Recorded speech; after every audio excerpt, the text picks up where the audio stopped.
Hey, it's Andrzej on Software.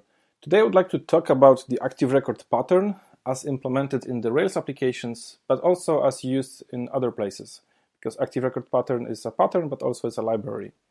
And I want to compare it to some object-oriented rules, the rules that as I know them, so they may not be like the standard rules. So let's talk about ActiveRecord first. ActiveRecord is a way of representing it's an ORM basically, it's an object relational mapping, and it helps by retrieving a row from a table and turning it into an object. And then you can, so this is like what the find method does.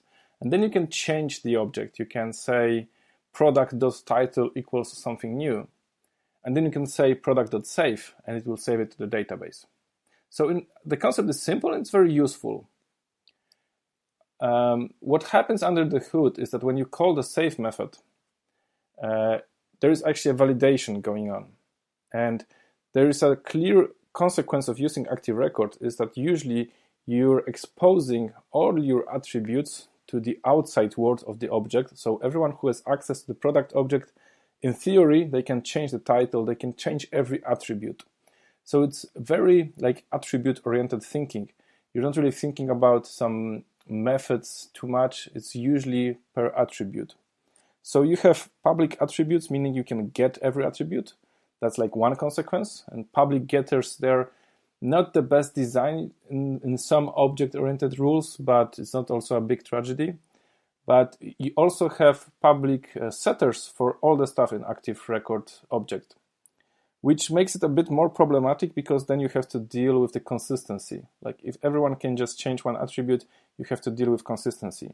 And with ActiveRecord, there is this consequence that if you change an attribute, it's changed in memory, but it's not really doesn't mean that it will be saved successfully to the database. So there are like two phases of applying the change. You're applying the change to the object in memory, but then during the .save method call or .validate if you go deeper, or you maybe call .valid ?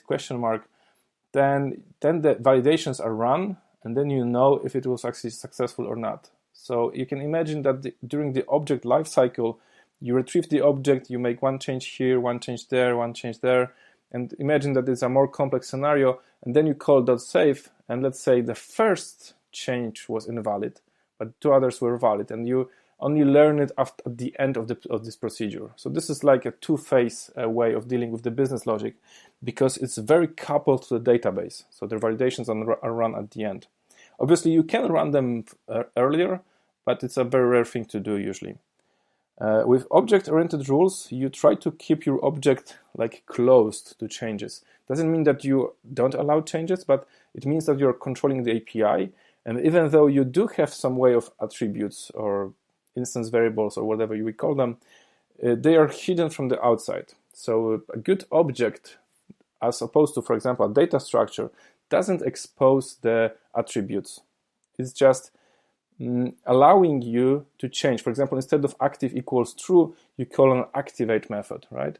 If the detail, whether it actually changes the attributes or not, is something like is like an implementation detail here. So you don't care. It's probably implemented by just the instance variable.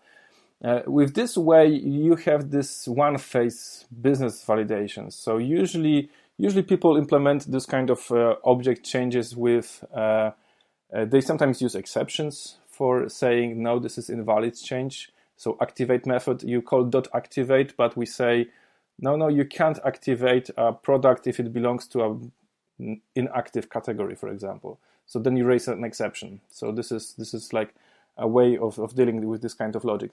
Also, when you decouple this object from persistence, then it's not as easy as with ActiveRecord. With ActiveRecord, just call .save and everything is persisted.